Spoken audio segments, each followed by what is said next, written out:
امبر بیل تحریر حمیرہ ایمن۔ اس نے اس سفید بلی سے یوں کہا تھا کہ جیسے وہ اس کی بات سمجھ رہی ہو۔ تم نے مجھے یاد کیا۔ بلی نے میاؤں کی آواز کے ساتھ جیسے اس کی بات کا جواب دینے کی کوشش کی تھی۔ ہاں میں جانتی ہوں، تم نے بھی مجھے بہت مس کیا ہوگا۔ وہ بلی کو اٹھا کر دوبارہ لاؤنج میں آ گئی۔ صوفہ پر بیٹھنے کے بعد اس نے بلی کو بھی اپنی گود میں بٹھا لیا اور بہت نرمی اور محبت سے اس کا جسم سہلانے لگی۔ تو پہنچ گئی یہ تمہارے پاس؟ نانو اس وقت کچن سے آئی تھی۔ وہ ان کی بات پر مسکرائی۔ نہیں، اس کو تو پتہ بھی نہیں چلا، میں خود ہی لے کر آئی ہوں۔ نانا کہاں ہیں نانو؟ اسے بات کرتے کرتے اچانک یاد آیا تھا وہ گھر پر ہی تھے، تمہارا انتظار کر رہے تھے۔ پھر اچانک جم خانہ سے فون آ گیا، کوئی کام تھا وہاں، مجھ سے کہہ کر گئے تھے کہ 3-4 گھنٹوں تک آ جائیں گے۔ اب دیکھو کہ ان کے 3-4 گھنٹے 3-4 ہی رہتے ہیں یا؟ نانو نے اس کے پاس صوفے پر بیٹھتے ہوئے کہا۔ السلام علیکم علیزہ بی بی، کیسی ہیں آپ؟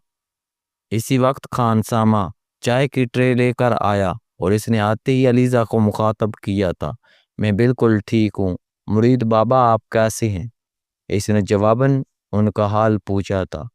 اللہ کا شکر ہے بی بی، اس بار تو آپ نے بہت دیر لگا دی واپس آتے آتے۔ مرید بابا نے چائے کی ٹرے اس کے سامنے ٹیبل پر رکھتے ہوئے کہا تھا۔ ہاں کچھ زیادہ دن ہی لگ گئے مگر واپس تو آ گئی مرید بابا۔ وہ ایک بار پھر مسکرائی تھی۔ خان سامہ چائے رکھ کر واپس کچن کی طرف چلا گیا تھا۔ نانو نے اس کے لیے چائے بنانی شروع کی۔ ارے ہاں، میں نے تو تمہیں بتایا ہی نہیں، عمر آیا تھا۔ چائے کا کپ اسے تھماتے ہوئے نانو نے اچانک پرجوش آواز میں بتایا تھا۔ عمر؟ وہ کب آیا؟ وہ نانو کی بات پر حیران ہو گئی۔ پچھلے ہفتے کا آیا ہوا ہے، اکیلا آیا ہے۔ ہاں اکیلا ہی آیا ہے، CSS کے پیپر دینے آیا ہے، ابھی یہیں رہے گا 1-2 ماہ۔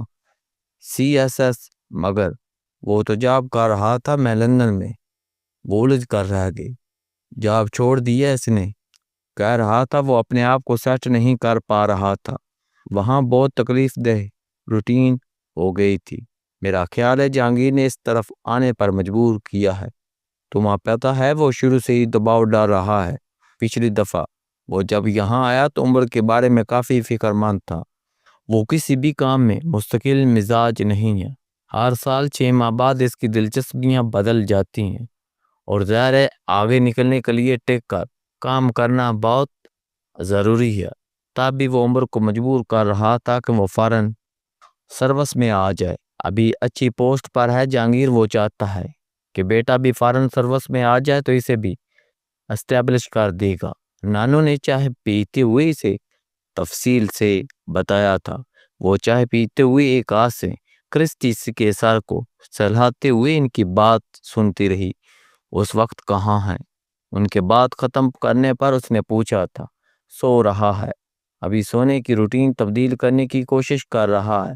انگلینڈ اور یہاں کے وقت میں بہت فرق ہے اور اسے یہاں کا سونے کے اوقات میں کافی تبدیلی کرنی پڑ رہی ہے۔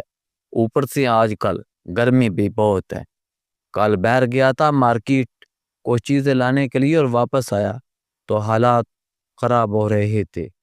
میں تو پہلے ڈر گئی کہ کہیں سن سٹروک ہی نہ ہو گیا ہو، مگر ڈاکٹر نے کہا ہے کہ سب کچھ ٹھیک ہے، بس ابھی ذرا باہر نکلنے میں احتیاط کریں۔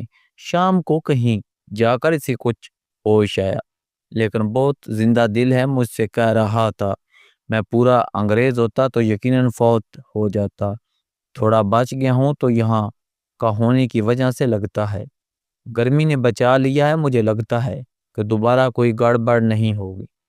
میں نے اس سے کہا کہ اتنا خوش ہونے کی ضرورت ہے نہیں، بہتر ہے کہ وہ ڈاکٹر کے مشورے کے مطابق ابھی باہر جانے سے پرہیز کرے۔ ضروری نہیں کہ اگر ایک بار سن سٹروک سے بچ گیا تو دوسری بار بھی بچ جائے گا۔ علیزہ قدرے عدم دلچسپی سے ان کی باتیں سن رہی تھی۔ وہ مسلسل عمر کے بارے میں ہی بات کر رہی تھی۔ پتہ ہے تمہاری تصویریں دیکھ کر یہ کیا کہہ رہا تھا علیزہ پھوپھو کی کاربن کاپی ہے۔ میں نے کہا کہ تمہیں کیسے پتا؟ تم کون سا سمینہ کو اتنا دیکھتے رہے ہو یا علیزہ کو اچھی طرح دیکھ چکے ہو؟ اس کے لیے کسی کو ایک بار دیکھنا ہی کافی ہے۔ اصل میں 2 سال پہلے وہ آسٹریلیا بھی گیا، کچھ دوستوں کے ساتھ سیرو وغیرہ کے لیے۔ وہاں سمینہ کے پاس بھی گیا تھا، بہت تعریف کر رہا تھا اس کی۔ مجھ سے پوچھ رہا تھا کہ کیا تم بھی اپنی ماں کی طرح باتونی ہو؟ میں نے کہا جب ملو گے تو خود ہی دیکھ لینا کہ باتونی ہے یا نہیں، ابھی کچھ ہی دیر میں اٹھنے والا ہوگا، مل لینا اس سے۔ اسے بھی پتہ ہے کہ آج تم آ رہی ہو۔ اسے ابھی بھی نانو کی باتوں میں کوئی دلچسپی پیدا نہیں ہوئی تھی۔ کوئی بھی جواب دیے بغیر وہ خاموشی سے چائے پیتی رہی۔ ممی نے آپ کے لیے کچھ گفٹس بھجوائے ہیں، ابھی نکال دوں یا پھر کل؟ اس نے ان کی باتوں کے جواب میں کہا تھا۔ ابھی سامان مت کھولو، تم تھکی ہوئی ہوگی، آرام کرو، کل میں خود تمہارے سامان کھلواؤں گی پھر دیکھ لوں گی، نانو نے اس سے کہا تھا۔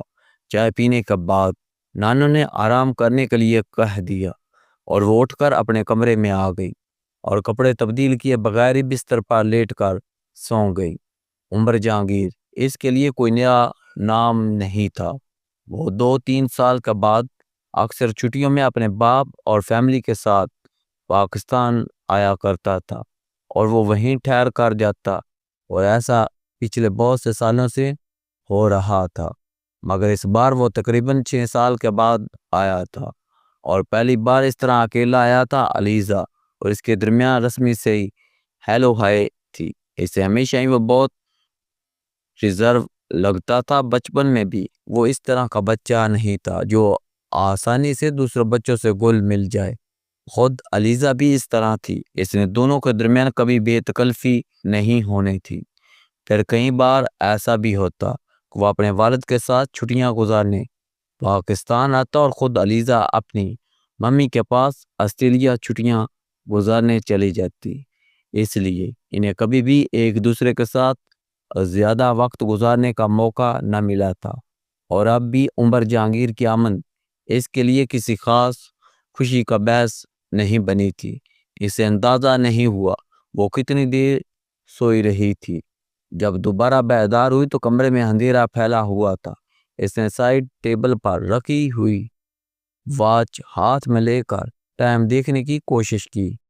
رینڈم ڈیل 7 بجا رہا تھا۔ اس نے اٹھ کر کمرے کی لائٹ آن کر دی، وارڈ روب سے کپڑے نکال کے وہ واش روم میں چلی گئی۔ جب وہ لانچ میں آئی تو 7:15 ہو رہے تھے۔ تو محترمہ یہاں ہیں، نانا نے اسے دیکھتے ہی کہا تھا۔ وہ مسکراتے ہوئے جان کر ان سے لپٹ گئی۔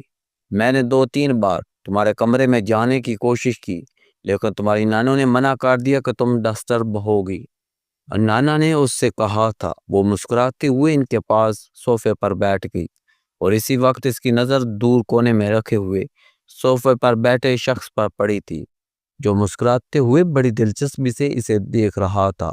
اس کے متوجہ ہونے پر اس کی مسکراہٹ گہری ہو گئی تھی۔ ایک لمبے عرصے کے بعد دیکھنے کے باوجود علیزہ کو اسے پہچاننے میں دیر نہیں لگی تھی۔ 5 سال پہلے اس نے جب عمر کو دیکھا تو وہ خاصا دبلا پتلا تھا، مگر اس وقت میں وہ ایک لمبے چوڑے وجیہ سراپے کا مالک تھا۔ وہ اس سے 8 سال بڑا تھا، مگر اپنی قدر و قامت کے لحاظ سے وہ اپنی عمر سے بڑا نظر آ رہا تھا۔ وہ بے اختیار کچھ جھجکی، اس کی سمجھ میں نہیں آ رہا کہ وہ اسے کیسے مخاطب کرے۔ گلا صاف کرنے کی کوشش کرتے ہوئے اس نے کہا، ہیلو، آپ کیسے ہو؟ اوبن نے ہلکے سے سر کو نیچا کیا تھا۔ میں ٹھیک ہوں۔ اس نے اس طرح اس کی بات کا جواب دیا جیسے وہ اس کا بہت گہرا دوست ہے۔ وہ عمر سے بات کر رہی تھی جب نانو نے اسے آواز دی۔